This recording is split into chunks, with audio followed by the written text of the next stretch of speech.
This is example number 2. P is equal to x squared, or negative x squared, plus 48 minus 300. Oh, wow, those are some big numbers, right? So then they want to know, what is the least amount in dollars you can charge for a CD and make a profit of 200? All right, well, here's the interesting thing. If we want to make a profit of at least 200, what do we want P to be? At least 200. 200.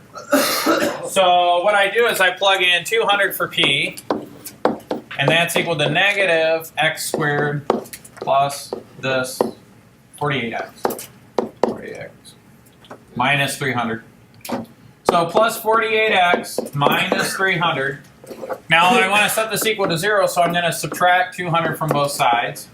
And I get 0 is equal to x, negative x squared plus 48x minus 500. So now my ABCs are going to be the coefficients of these. So I've got A is equal to negative 1, B is equal to 48, and then C is equal to negative 500. So I want to find out what values of x are going to give me at least 200. So I got to find out what values of x equals 200. It's a quadratic, so there's possibility that I'll have two solutions. Okay. So let's solve it. So I say x is equal to negative b plus or minus the square root of b squared minus 4ac all over 2a. Now I'm just going to plug in these values for a, b, and c. So I say x is equal to negative 48 plus or minus the square root of 48 squared minus 4 times a, which is negative 1, times c, which is, oh man, that's a big number, negative 500, all over 2 times a, which is just 2 times negative 1. Okay? You guys with me so far? Now, if you plug this, if you solve for the discriminant, what you end up with is negative 48. All right, negative 48 plus or minus the square root of 304 all over negative 2. Now, if you plug this in the calculator,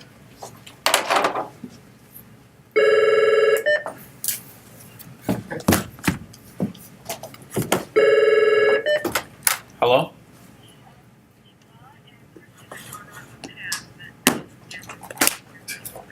Okay. All right. Thanks. Bye. Yeah, that's by you.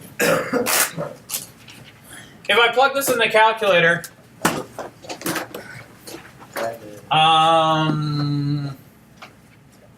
shoot, I gotta make sure I can see that. All right. So what we've got is if I hit second quit, I'm gonna say negative 48. Oh, you know what? So your textbook tells you exactly what the answer is, but I want you guys to get your calculators out and practice this with me.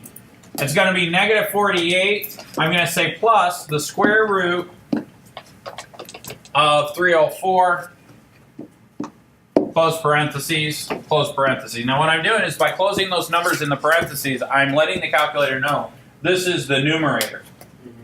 Then I'm going to hit divide, and then I start parentheses and I say negative 2. I'll put that in parentheses. Do I need to put it in parentheses? No, but I like to do that. I always put the numerator and denominator in parentheses. It helps with errors and stuff. So I've got 15.28 roughly. So x is approximately 15.28. Now that's one of the solutions. If I go back, now what you could do is you could hit second entry and then come back here and edit that plus sign. Whoops. Just hit the minus sign now. Now hit enter, and we'll get a positive 32. I don't know, 0.72. So we'd say x is approximately 32.72. So both those numbers would yield a profit. Now, here's the thing. When we look at these numbers, we've got to pick one that would work. Okay, we've got to pick one that would work. So we want to get a profit of at least $200. In other words, when I plug this into our original equation up at the top, I want to get at least. Really what I'm looking for is I'm looking for 200, right? I want whatever this is to be greater than that. So I want, or we could write it another way, a better way. This is how your textbook wrote it, but it would be better to say negative x squared plus 48x minus 300 is greater than or equal to 200, because that's what at least means, right? So now I have two solutions. I should plug them in and see what we get. Intuitively, you would think, man, if I charge $32, that would be better. Maybe it would be. So we really got to plug these in and see. So how do I do that? Well, I'm just going to graph it and then look at my table of values and see. So what I'm going to do is I'm going to go in here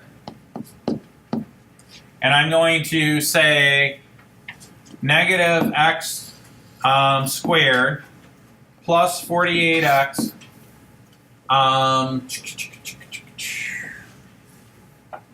minus 300. Now I'm going to look at the table of values. I'm not going to look at the graph, but I'm going to set up my table in a second, and I need to know where my table should start and what my increments need to be. So we're interested in two x values, 15 to 32.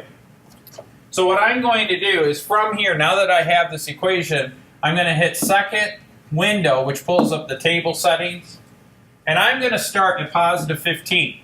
Now this delta table is what we call the x increment. It's like how, in my table of values, how much does x change by? I'm going to put 0.5. That should help me kind of figure it out. We can fine tune that later if we want. Actually, you know what? I'll put 0.25. Now, whoops, just 0.25. Now when I hit second graph, that pulls up the table of values and it starts at 15.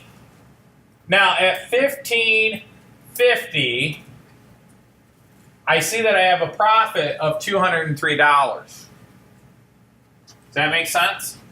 Now what I'm going to do is I'm going to scroll down. It looks like if I keep going towards 32, that profit keeps increasing. But I just want to double check and make sure. So it keeps increasing, keeps increasing, it keeps increasing. Oh, wait a minute. What's going on now?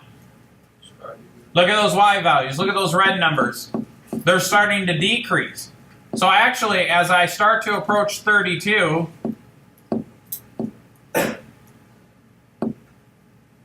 when it reaches 32, it's going to dip down below.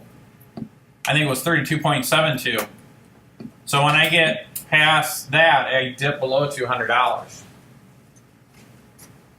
Right? That's just because of the math model they use. So don't assume that when you solve this thing, if you get two numbers, that you're gonna say, oh, well, 32 is a greater number. If I sell it for more, I'll make more of a profit. For whatever reason, you won't. Does that make sense? So what's the answer? The answer is that your sale price really should be this. It has to be at least this, but it can't be this, right?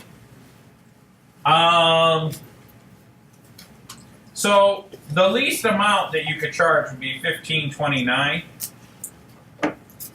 I should have rounded this a little better. It should have been $15.29. So the least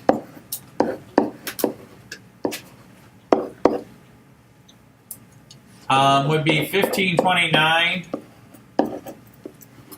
and no more than $32.72. Right? Does that make sense? Who knows why? If you charge 32, maybe because you're making extra money, you have to pay taxes or extra shipping or something like that, so it causes the profit to go down. Does that make sense?